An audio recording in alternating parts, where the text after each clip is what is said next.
So yun, welcome back sa aking channel. So ito po yung karugtong ng ating video na kung saan kumunik po tayo ng floatless level switch. So ito ay ngayon ay lalagyan po natin ng manual switches.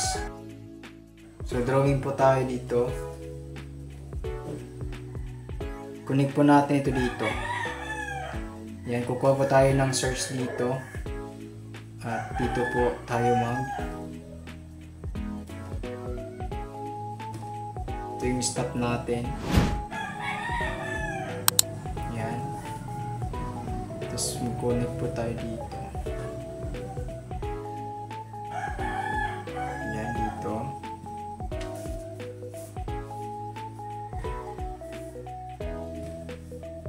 Stop.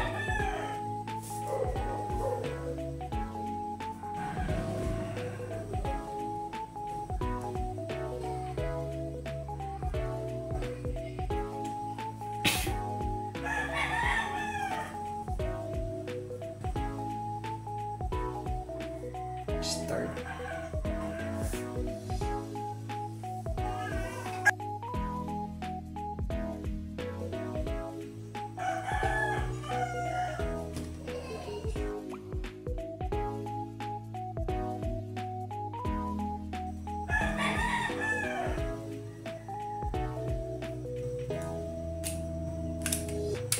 Ayun, nakumpleto na po natin.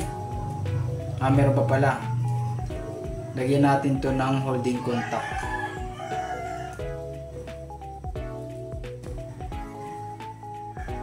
Holding contact. Ito ay nasa motor contactor. NO. Yan. So NO po yan. So kapag sinitch on po natin ito, yan, kapag sinitch on po natin, yung selector switch pupunta po dito sa baba yung kuryente. Magdaloy po dito sa ating stop and start. Kapag prenes po natin ito, itong normally open, magiging close po siya. Kasi mabubuhay po ang ating motor contactor. Ngayon dito po dadalo yung kuryente niya dito sa stop. Ang stop po natin ay normally close. Dahil po yung kuryente dyan hanggang dito sa ating start. Itong ating start naman po, ito ay yung normally open. Kaya naglagay po tayo dyan ng holding contact. Normally open. Kasi kapag sinitch po natin itong normally open, sinitch po tayo, dadalay po yung kuryente dito. Kapag nabuhay po itong ating motor contactor, magiging close po itong ating normally open. So ngayon, dadalay po yung kuryente dito. Ayan. So naiintindihan nyo. Ngayon, wiringan na po natin.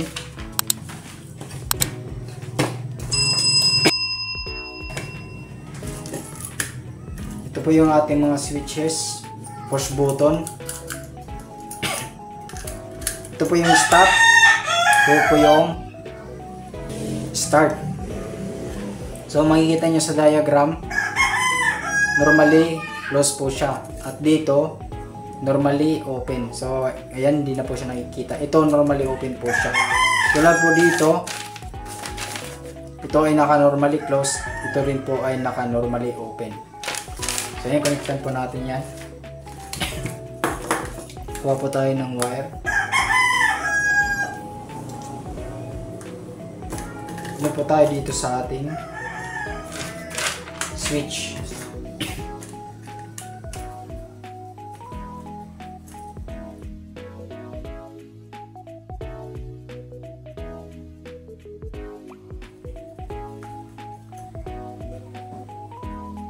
Ayan.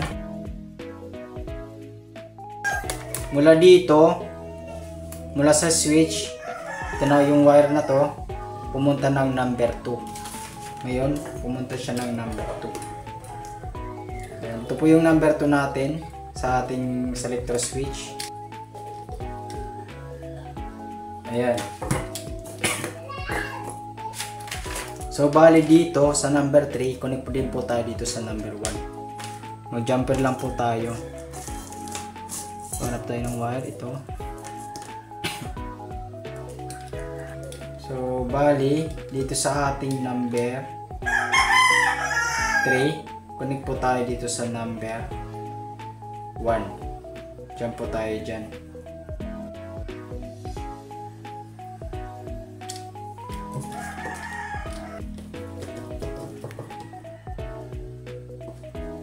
So ayan, nakonektahan na po natin.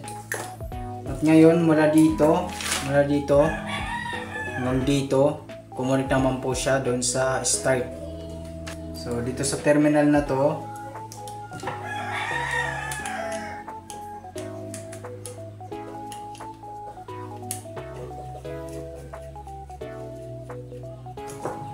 ayan.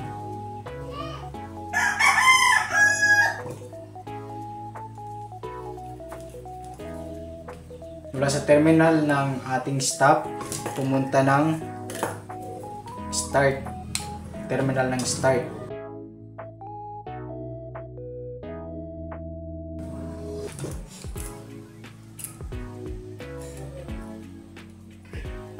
Ayan. Kumunik po tayo dito, mula dito sa terminal ng stop hanggang dito sa start. Ngayon magkukunik naman po tayo dito papunta ng L1.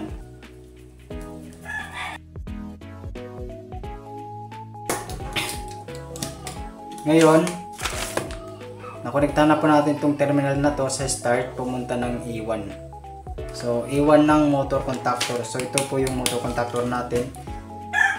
Tapos ito po yung A1 po natin.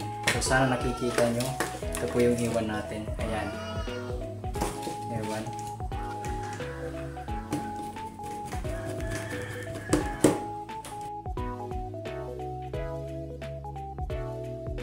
Ayan. So nakompleto na po natin mula dito sa 3 terminal ng normally open hanggang normally close. Dito sa 1, ayan, dito kumunik po siya dito sa ating stop button. Ito po yun, stop button natin hanggang sa start. So ito po yung start natin. Kumunik po tayo ng wire dito hanggang A1. Ngayon kapag prines po natin ito, hindi po siya mag-holding kasi wala pa tayo ito. So subukan po natin kung anong mangyayari. So saksak na po natin. Ayan. So tignan natin. Switch on natin. Switch on po natin ito. Yan, kung makikita nyo, yan, hindi po siya nag-hold. Yan, kung makikita nyo yung ilaw ng indicator natin, magbubukas po yan gamit ito. Yan, kapag binitawan po natin, bibitaw din po siya. Ngayon, ang paraan po niyan, gawa po tayo ng holding contact. Ito po yung holding contact niya sa start. Ito po yung motor contactor normally open. And dito po makikita yung normally open. Normally open at ito din po yung isang terminal niya. So kuha po tayo ng wire. Magkukunik po tayo dyan. Ngayon dito sa isa,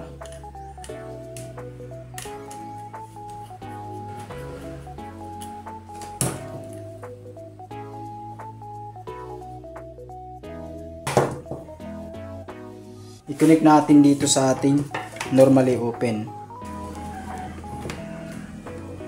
Ayan. Tapos kuha pa tayo ng isang wire para dito.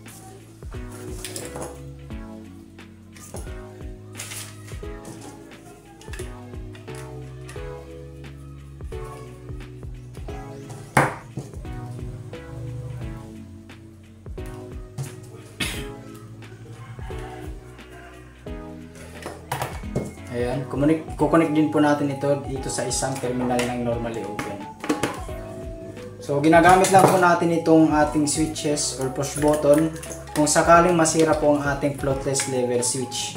So yan ang paggagamitan po natin. So ulitin po natin. Ayan. So ito hindi na po nakalagay sa tubig. Yan, hindi na po na yan nakalagay sa tubig.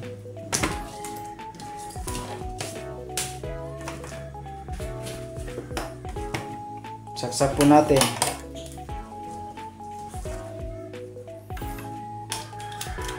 Ayan. Kapag inano po natin, inopin po natin to.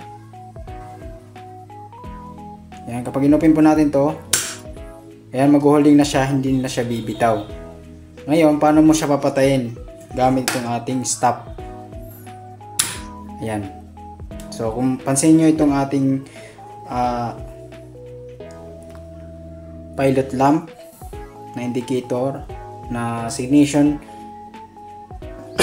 ang ibig sabihin ay merong supply. So, open po natin. Ayan. Makikita nyo. Ito po yung ating indicator. So, stop po natin yan. Ayan. So ngayon subukan din po natin switch off natin, lagay natin dun sa ating floatless. Ngayon lagyan natin yan ng tubig. So kung makikita nyo, kusa po siyang nag-open kasi wala po siyang tubig. Sabihin wala pong laman yung tangke. So maglalagay po tayo ng tubig. Ayan, lagyan natin dyan.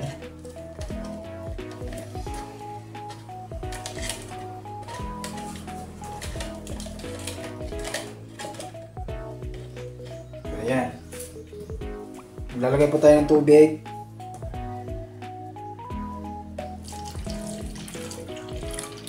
So, sana nakikita nyo, no? Ayan, nakikita naman. Ayan, lagyan natin. So, magre-refill ngayon yung tangke. Kasi nabuhay po yung motor niya. Ayan, dandahan po siyang mapupuno. Dandahan siyang mapupuno. Ayan, kapag napuno, mamamatay. Ngayon, binawasan natin ng tubig yung ating tangke. Bababa at bababa po yung tubig. Ayan. Bumaba na. Ngayon, magre-refill na naman yung tangke. Kusang mamamatay yan. Ayan.